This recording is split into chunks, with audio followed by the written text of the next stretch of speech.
ನಮಸ್ಕಾರ ನನ್ನ ರೈತ ಮಿತ್ರ, ಮತ್ತೊಮ್ಮೆ ನಿಮ್ಮೆಲ್ಲರಿಗೂ ನೈಸರ್ಗಿಕ ಬದುಕು ಚಾನೆಲ್ಗೆ ಸ್ವಾಗತ, ಸುಸ್ವಾಗತ.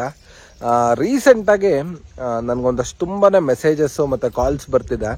ಸೊ ಏನಂತ ಬರ್ತಿದೆ ಅಂದರೆ, ಸೊ ನಾವು ಬಾಳೆ ಹಾಕ್ತಾ ಇದ್ದೀವಿ, ನೈಸರ್ಗಿಕ ಕೃಷಿಯಲ್ಲಿ ಮಾಡ್ತಾ ಇರೋದು. ಸೊ ನಾವು ಟಿಶ್ಯೂ ಕಲ್ಚರ್ ಬಾಳೆ ಹಾಕ್ತಾ ಇದ್ದೀವಿ, ನಮಗೆ 1 ವರ್ಷಕ್ಕೆ ಕರೆಕ್ಟಾಗಿ ಗೊನೆ ಬಿಡ್ತಿಲ್ಲ, ಅಥವಾ ನನಗೆ ಯಾರೋ ಬಾಳೆ ಟಿಶ್ಯೂ ಕಲ್ಚರ್ ಕೊಟ್ಟವನೇನ ಮೋಸ ಮಾಡಿಬಿಟ್ಟಿದ್ದಾನ ಅನ್ನೋ ಈ ಒಂದು ತುಂಬಾನೇ ಒಂದಷ್ಟು ಪ್ರಶ್ನೆಗಳು ನನಗೆ ಪರ್ಸನಲಾಗಿ ಕಾಲ್ ಮಾಡಿ ಕೇಳ್ತಾ ಇದ್ದಾರೆ. ಮತ್ತು ಎಲ್ಲ ನಂದು ಬಾಳೆ ಎಷ್ಟು ದಿನಕ್ಕೆ ಬಂತು, ನೀವು ಯಾವ ಥರ ಮಾಡ್ತಾ ಇದ್ದೀರಾ ಅಂತ ಕೇಳ್ತಾ ಇದ್ದಾರೆ. ಸೊ ತುಂಬ ಜನಕ್ಕೆ ನಾನು ಇದನ್ನು ಹೇಳಿದ್ದೀನಿ, ಯಾಕೆ ಇದ್ರ ಬಗ್ಗೆ ಒಂದು ಡೀಟೇಲ್ ಆಗಿ ಒಂದು ವಿಡಿಯೋ ಮಾಡಬಾರ್ದು ಅಂತ ಅನಿಸ್ತು. ಅದಕ್ಕೋಸ್ಕರ ಈ ವಿಡಿಯೋ ಮಾಡ್ತಾ ಇದ್ದೀನಿ, ಬನ್ನಿ.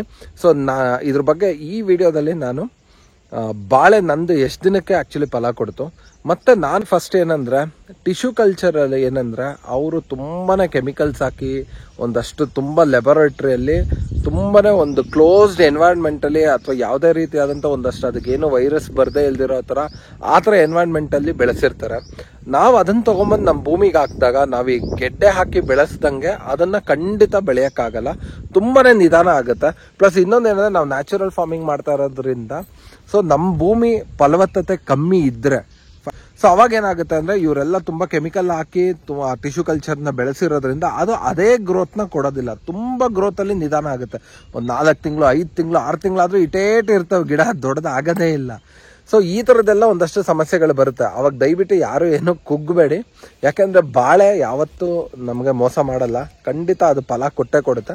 ಬಟ್ ಈ ಟಿಶ್ಯೂ ಕಲ್ಚರ್ ಆಗಿರೋದ್ರಿಂದ ಏನಾಗುತ್ತೆ, ಅವೇನು ಕೆಮಿಕಲ್ಸ್ ಹಾಕಲ್ಲ ಅದಕ್ಕೆ. ಸೊ ಅದು ಲ್ಯಾಬೊರೇಟ್ರಿಯಲ್ಲಿ ಬೆಳೆದಿರೋದ್ರೆ ಅದಕ್ಕೆ ಇಂತಿಂಥ ದಿನಕ್ಕೆ ಇಷ್ಟಿಷ್ಟೇ ಕೆಮಿಕಲ್ ಹಾಕಿ ಬೆಳಿಬೇಕು ಅಂತ ಇರುತ್ತೆ. ಸೊ ನಾವು ಅದೇನೋ ಹಾಕದೆ ಬೆಳೆಯೋದಿಲ್ಲದೆ ಇರೋದ್ರಿಂದ ಸೊ ಅದರಲ್ಲಿ ತುಂಬಾ ಫಲ ಬರೋದಕ್ಕೆ ನಿಧಾನ ಆಗುತ್ತೆ. ನನಗೆ ಕೆಲವೊಂದೊಂದು ಬಾಳೆ 1 ವರ್ಷದ ಮೇಲೆ 2 ತಿಂಗ್ಳಿಗೆ ಬಂದಿದೆ, 1 ವರ್ಷದ ಮೇಲೆ 4 ತಿಂಗ್ಳಿಗೆ ಬಂದಿದೆ, ಕೆಲವೊಂದು 1 ವರ್ಷದ ಮೇಲೆ 8 ತಿಂಗಳಿಗೂ ನನಗೆ ಬಾಳೆಗೊನೆ ಬಂದಿರೋದಿದೆ. ಅದು ಬರೀ ಫಸ್ಟ್ ಟೈಮ್ ಅಷ್ಟೇ. ಸೆಕೆಂಡ್ ಟೈಮ್ ಏನಾಗುತ್ತೆ ಅಂದರೆ ನಿಮಗೆ ಕರೆಕ್ಟಾಗಿ 1 ವರ್ಷದ 1 ತಿಂಗಳು ಒಳಗಡೆ ನಿಮಗೆ ಗೊನೆ ಬಂದು ನೀವು ಕಟಾವು ಮಾಡ್ಕೊಬೋದು. ಸೊ ಮೊದಲನೇ ವರ್ಷ ಅಷ್ಟೇ ಈ ಸಮಸ್ಯೆ ಇರೋದು ನನ್ನ ರೈತ ಮಿತ್ರ. ಸೊ ಅದರಿಂದಾಗಿ ದಯವಿಟ್ಟು ಯಾರ್ಯಾರು ನ್ಯಾಚುರಲ್ ಫಾರ್ಮಿಂಗ್ ಮಾಡ್ತಾ ಇದ್ರೆ, ಈಗ ಬಾಳೆ ಹಾಕ್ಬಿಟ್ಟೆ ನಾನು, ಯಾಕಂದ್ರೆ ರೀಸೆಂಟಾಗಿ ನಾನು ಒಬ್ರು ನನ್ನ ಫ್ರೆಂಡ್ ತೋಟಕ್ಕೆ ಹೋಗಿದ್ದೆ. ಅವರ ತೋಟದ ಪಕ್ಕದಲ್ಲಿ ಒಬ್ರು ಇದೇ ಥರ ಅರೌಂಡ್ ಒಂದು ಅರ್ಧ ಎಕರೆ ಬಾಳೆ ಹಾಕ್ಸಿದ್ರು, ಟಿಶ್ಯೂ ಕಲ್ಚರ್ ತೊಗೊಂಬಂದ್ಬಿಟ್ಟು. ಸೊ ಅವರು ಇಬ್ಬರು ಒಟ್ಟಿಗೆ ಹಾಕ್ಸಿದ್ ಬಾಳೆ.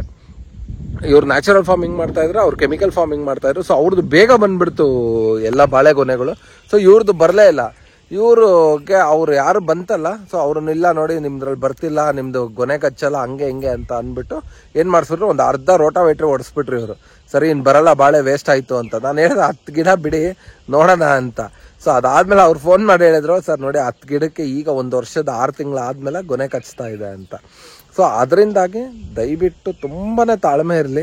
ನ್ಯಾಚುರಲ್ ಫಾರ್ಮಿಂಗ್ ಮಾಡೋರು ಪ್ರತಿಯೊಬ್ಬರಿಗೂ ನಾನು ಪದೇ ನನ್ನ ವಿಡಿಯೋದಲ್ಲಿ ಹೇಳೋದು ಅದನ್ನೇ, ತುಂಬ ತಾಳ್ಮೆ ಇರಲಿ ಅಂತ. ಸರಿ ಬನ್ನಿ, ಈಗ ನಮ್ಮದು ನಾನು ಪ್ರತಿಯೊಂದೂ ನಾನು ಬಾಳೆಯಲ್ಲಿ ನಾನು ಗುಂಪು ಬಾಳೆನೇ ಮಾಡಿರೋದು. ಅಂದರೆ ನಾನು ಯಾವುದೇ ರೀತಿ ಅದರಲ್ಲಿ ಬರೋ ಅಂಥ ಮರಿಗಳನ್ನ ತೆಗಿಯೋದು, ಚಿಕ್ಕ ಕಂದನ್ನ ತೆಗಿಯೋದು ಏನೂ ಮಾಡೋದಿಲ್ಲ. ಏನಕ್ಕೆ ಅಂತ ನಾನು ನಿಮಗೆ ಡೀಟೇಲ್ ಆಗಿ ತೋರಿಸ್ತೀನಿ. ಈಗ ಬಾಳೆ ಗುಂಪು ಬಾಳೆ ಆಗಿರೋಂಥ ಒಂದು ಜಾಗ ಇದು. ಆ್ಯಕ್ಚುಲಿ ಇದು ಬಂದು ಖರಾಬ್ ಭೂಮಿ. ಇದು ನಾನು ನನ್ನ ತುಂಬ ವಿಡಿಯೋಸ್ಗಳಲ್ಲಿ ಹೇಳಿದ್ದು, ನಾನು ಪೂರ್ತಿ ಗುಂಪು ಬಾಳೆ ಆಗಿ ಬಿಟ್ಕೊಂಡಿರೋದಂಥ ಅಡ್ವಾಂಟೇಜಸ್ ಫಸ್ಟ್ ಮಾತಾಡ್ಬಿಡೋಣ. ಸೊ ನನಗೆ ಆಗ್ತಾ ಇರೋಂಥ ಅಡ್ವಾಂಟೇಜಸ್ ನನಗೆ ಗೊತ್ತಿಲ್ಲ, ಬೇರೆಯವರು ಆಲ್ರೆಡಿ ಗುಂಪು ಬಾಳೆ ಬೆಳೆದಿಲ್ದವ್ರಿಗೂ ಏನು ಅಡ್ವಾಂಟೇಜಸ್ ಇದೆ ಅಂತ. ಯಾಕಂದ್ರೆ ನಾನು ಬೆಳೀತಾ ಇಲ್ಲ ನೋಡಿ. ಇದು ನನಗೆ ಜಾಗ ಒಂದು 5 ಅಡಿ ತೊಗೊಂಡಿದೆ ಸುತ್ತಳತೆ. ನೀವು ಪೂರ್ತಿ ನೋಡಿದ್ರೆ ಸುತ್ತ ಒಂದು 5 ಅಡಿ ಅಷ್ಟು ಜಾಗ ತೊಗೊಂಡಿದ್ದೆ ನನಗೆ ನೋಡಿ. ಇಲ್ಲಿ ಮಧ್ಯದಲ್ಲೂ ತೋರಿಸ್ತೀನಿ ನಾನು ನಿಮಗೆ, ಈ ಥರ ಇದೆ. ಈಗ ಇಲ್ಲಿ ನಾನು ಹತ್ತತ್ರ ಇದು ಗಿಡ ಹಾಕಿರೋದು ನಾನು ಆಚೆ ವರ್ಷ ಮಾರ್ಚ್ಗೆ, ಇಲ್ಲಿಗೆ 2 ವರ್ಷ ಆಗಿದೆ.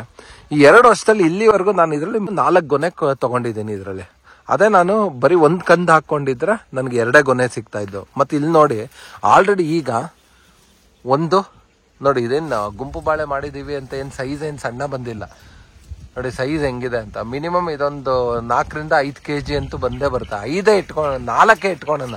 ಓಕೆ, ನೋಡಿದ್ರಲ್ಲ ಇಲ್ಲಿ ಇದೆ ಜಸ್ಟ್ ಗುಂಪು ಬಾಳೆ ಎಲ್ಲ ಇರೋದು ನೋಡಿ. ಇಲ್ಲಿ ಆಲ್ರೆಡಿ 1 ಗೊನೆ ನನಗೆ ಮೋಸ್ಟ್ಲಿ ಇನ್ನೊಂದು ಸ್ವಲ್ಪ ಬಲಿಬೇಕಿದು, ನಿಮ್ಗೆ ಕಾಣಿಸ್ತಾ ಇದೆ. ಇನ್ನೊಂದು ಚೂರು ಬಲ್ತ್ರೆ ನಾನು ಕಟಾವ್ಗೆ ರೆಡಿ. ನೀವು ನೋಡ್ಬೋದು ನೋಡಿ ಸೈಜ್ ಹೇಗಿದೆ ಅಂತ, ಎಷ್ಟು ಚುಪ್ಪಿದೆ. 1 2 3 4 5 5 ಒಂದು ನಿಮಿಷ ಈ ಕಡೆ ಎಲೆ ಸರಿಸ್ತೇನೆ. 5 6 7 8 ಚುಪ್ಪಿದೆ ಇದರಲ್ಲಿ ಈಗ ಆಲ್ರೆಡಿ. ಸೊ ಇದನ್ನ ಮೊನ್ನೆ ಯಾರೋ ಒಬ್ರು ನಮ್ಮ ತೋಟ ಕೆಲ್ಸಕ್ಕೆ ಬಂದಿದ್ರು ಕಡ್ದಾಕ್ಬಿಟ್ರು. ನಾವು ಜನರಲಿ ಕಡಿಯಲ್ಲ ಏನು ಈ ಬಾಳೆ ಹೂವನ್ನ. ನೋಡಿ ಇಲ್ಲಿ ಆಲ್ರೆಡಿ ಇನ್ನೊಂದ್ರಲ್ಲಿ ಹೂವು ಹಂಗೆ ಇದೆ. ಸೊ ನಾವು ಜನರಲ್ಲೇ ಕಡಿಯಲ್ಲ, ಅವ್ರ ಪಾಪ ಕಡ್ದಾಕ್ಬಿಟ್ರು. ಸರ್ ಇದು ಇಟ್ಕೊಬಾರ್ದು ಅಂತ. ಬಟ್ ನನ್ಗೇನೋ ಅದ್ರಲ್ಲಿ ಏನು ಡಿಫ್ರೆನ್ಸ್ ಅನ್ಸಿಲ್ಲ. ನೋಡಿ ಇಲ್ಲಿ ಆಲ್ರೆಡಿ ಒಂದು ಗೊನೆ ಇದೆ, ಇಲ್ಲಿ ಇನ್ನೊಂದು ಗೊನೆ ಆಲ್ರೆಡಿ ಶುರುವಾಗಿದೆ. ಇದಲ್ದಿರ ನೋಡಿ ಇಲ್ಲಿ ಇನ್ನೂ ಒಂದು ಗೊನೆ ಆಲ್ರೆಡಿ ಸ್ಟಾರ್ಟ್ ಆಗಿ ಇನ್ನೇನು ಬಲಿಯಕ್ಕೆ ರೆಡಿ ಆಗ್ತಾ ಇದೆ. ಸೊ ಮಿನಿಮಮ್ ಅಂದ್ರೂ ನನಗೆ 2 ತಿಂಗಳಿಗೆ ಮಿನಿಮಮ್ ಅಂದ್ರೆ ನನಗೆ ಒಂದು ಗೊನೆ ಸಿಗ್ತಾ ಇದೆ. ಈಗ ಅದಲ್ದಿರ ನೋಡಿ ಈಗ ಆಲ್ರೆಡಿ ಎಷ್ಟು ರೆಡಿ ಇದೆ ಅಂತ ತೋರಿಸ್ತೀನಿ ನೆಕ್ಸ್ಟ್ ಬರೋದಕ್ಕೆ. 1 ನೋಡಿ, 2 ನೋಡಿ, 3 ನೋಡಿ, ಇದು ಆಲ್ರೆಡಿ ಇನ್ನೊಂದು ಮರಿ ಹೊಡ್ಕೊಂಡಿದೆ, 4 ಇದೀಗ ಆಲ್ರೆಡಿ ಕಾಯಿ ಬಿಟ್ಟಿರೋದಲ್ಲಿ ತೋರಿಸ್ತೇನೆ, 4 ನೋಡಿ, 5 ನೋಡಿ, ಇಲ್ಲಿ 6. ಸೊ ಇನ್ನ 6 ಕಂದುಗಳು ಆಲ್ರೆಡಿ ಬರ್ತಾ ಇದೆ. ಸೊ ಇದರಿಂದ ಏನಾಗುತ್ತೆ ಅಂದ್ರೆ ನನಗೆ ಮಿನಿಮಮ್ ನನಗೆ 2 ತಿಂಗಳಿಗೆ ಒಂದು ಗೊನೆ ಸಿಕ್ಕುತ್ತೆ.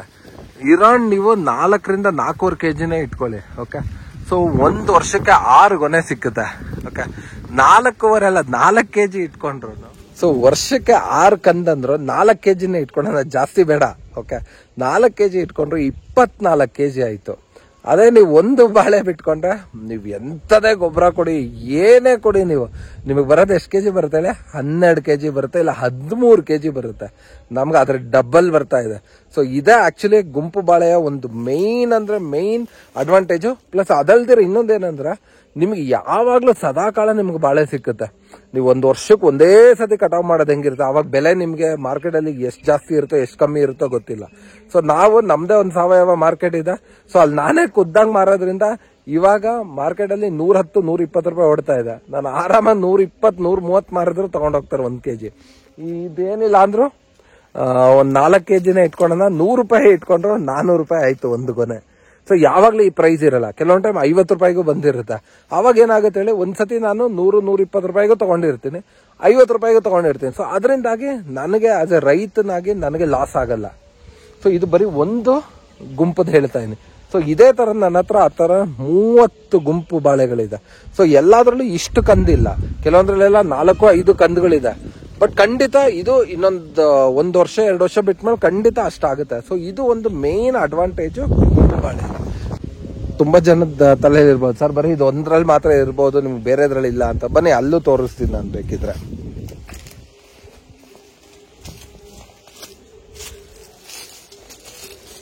ನೋಡಿ, ಈ ಇದ್ರಲ್ಲಿ ಆಲ್ರೆಡಿ 2 ಗೊನೆ ಕಟ್ ಮಾಡ್ಕೊಂಡಿದೀವಿ. ಈಗ ಎಷ್ಟು ಬಂದಿದೆ? 1 2 ನೋಡಿ, ಇದು ಇನ್ನೇನು ರೆಡಿ ಆಗ್ತಾ ಇದೆ. 3 4 5 6 ಇದೆ ಇದರಲ್ಲಿ. ಇಲ್ಲಿ ನೋಡಿ, ಇಲ್ಲಿ ಆಲ್ರೆಡಿ ಈಗ ಸ್ಟಾರ್ಟ್ ಆಗಿದೆ. ಇನ್ನು ಇದು ಬಲಿಬೇಕು, ದಪ್ಪ ಆಗ್ಬೇಕು. ಇದ್ರಲ್ಲಿ ಆಲ್ರೆಡಿ 1 ಬೆಂದು ಇದೆಯಾ ನೋಡಿ, ಇಲ್ಲಿ ಇನ್ನೊಂದು ಸ್ವಲ್ಪ ದಿನಕ್ಕೆ ರೆಡಿ ಆಗ್ಬಿಡುತ್ತೆ ಇದು. ಇದು ಇನ್ನೇನು ರೆಡಿ ಆಗುತ್ತೆ. ಇದು ಬರೋ ಅಷ್ಟೊಳಗಡೆ ನಿಮ್ಗೆ ನೋಡಿ, ಇಲ್ಲಿ ಈ 2ರಲ್ಲಿ 1 ಬರಕ್ಕೆ ರೆಡಿ ಆಗ್ಬಿಡುತ್ತೆ. ಇದು ಇಲ್ಲ ಅಂದ್ರೆ ಈ 2ರಲ್ಲಿ 1 ಬರುತ್ತೆ. ಸೊ ಸದಾಕಾಲ ನಿಮ್ಮಲ್ಲಿ ಬಾಳೆ ಸಿಕ್ಕುತ್ತೆ. ಸೊ ಈ ತರ ನೀವೊಂದಷ್ಟು ಗುಂಪು ಬಾಳೆನ ಮಾಡ್ಕೊಂಡ್ರೆ ನೋಡಿದ್ರಲ್ಲ ರೈತ ಮಿತ್ರ. ಸೊ ಯಾರೇ ನ್ಯಾಚುರಲ್ ಫಾರ್ಮಿಂಗ್ ಮಾಡಿ ಟಿಶ್ಯೂ ಕಲ್ಚರ್ ಬಾಳೆ ತಂದಿದ್ರೆ ಸ್ವಲ್ಪ ನಿಧಾನ ಆಗುತ್ತೆ, ಸ್ವಲ್ಪ ವೆಯ್ಟ್ ಮಾಡಿ, ಖಂಡಿತ ನಿಮಗದು ಬಾಳೆ ನಿಮ್ಗೆ ಇಳುವರಿ ಕೊಟ್ಟೆ ಕೊಡುತ್ತೆ. ದಯವಿಟ್ಟು ತಾಳ್ಮೆಯಿಂದ ಅವ್ರಿವ್ರ ಮಾತಿಗೆ ತಲೆ ಕೊಡದೆ ನೀವೇನ್ ಮಾಡ್ತಾ ಇದ್ರ ನಿಧಾನಕ್ಕೆ ಮಾಡಿ. ಖಂಡಿತ ಕೃಷಿಯಲ್ಲಿ ಭೂಮಿ ತಾಯಿ ಅಂತೂ ನಮ್ ಕೈ ಬಿಡಲ್ಲ. ಸೊ ನಾವು ಒಳ್ಳೆ ಶ್ರದ್ಧೆ ಭಕ್ತಿಯಿಂದ ನೀಟಾಗಿ ನೀವೇನ್ ಅನ್ಕೊಂಡಿದ್ರ ಆ ಥಾಟ್ಸ್ ನ ಬಿಡಬೇಡಿ. ಅವ್ರಿವ್ರು ಹೇಳಿದ್ರು ಅಂತ ಕೆಮಿಕಲ್ ಹಾಕ್ಬೇಡಿ. ನ್ಯಾಚುರಲ್ ಫಾರ್ಮಿಂಗ್ ಅಲ್ಲಿ ಖಂಡಿತ ಇವತ್ತಲ್ಲ ನಾಳೆ ನಿಮ್ಗೆ ಒಳ್ಳೆ ಆದಾಯ ಸಿಕ್ಕುತ್ತೆ. ಈ ಕೆಮಿಕಲ್ ಫಾರ್ಮಿಂಗ್ ಮಾಡೋರು ಈಗ ಸದ್ಯಕ್ಕೆ ಆದಾಯ ತಗೊಬಹುದು, ಅಥವಾ ಇನ್ನೊಂದು 2 ವರ್ಷದವರೆಗೂ ತಗೊಬಹುದು, ಇಲ್ಲ 3 ವರ್ಷದವರೆಗೂ ತಗೊಬಹುದು. ಬಟ್ ನಾವು ನ್ಯಾಚುರಲ್ ಫಾರ್ಮಿಂಗ್ ಮಾಡೋರು ಇವಾಗ್ಲೂ ಏನೂ ಹಾಕಲ್ಲ, ಇನ್ನೂ ಒಂದಷ್ಟು ವರ್ಷಗಳಾದ್ಮೇಲೂ ಕೂಡ ನಾವೇನೂ ಹಾಕಲ್ಲ. ಅಷ್ಟೊಂದು ನಮ್ಮ ಭೂಮಿ ಚೆನ್ನಾಗಿ ಫಲವತ್ತತೆ ಆಗಿರುತ್ತೆ. ಸೊ ನಿಮಗೆ ತುಂಬಾನೇ ಆಗ ಚೇಂಜಸ್ ಕಾಣಕ್ಕೆ ಸ್ಟಾರ್ಟ್ ಆಗುತ್ತೆ. ಸೊ ಇಷ್ಟು ಹೇಳ್ತಾ ಈ ವಿಡಿಯೋ ಮುಗಿಸ್ತಾ ಇದ್ದೀನಿ. ಮತ್ತೊಮ್ಮೆ ನಿಮ್ಮೆಲ್ಲರಿಗೂ ನೈಸರ್ಗಿಕ ಬದುಕು ಚಾನಲ್ ಇಂದ ಹೃದಯಪೂರ್ವಕ ವಂದನೆಗಳು, ಧನ್ಯವಾದಗಳು, ಶುಭ ದಿನ.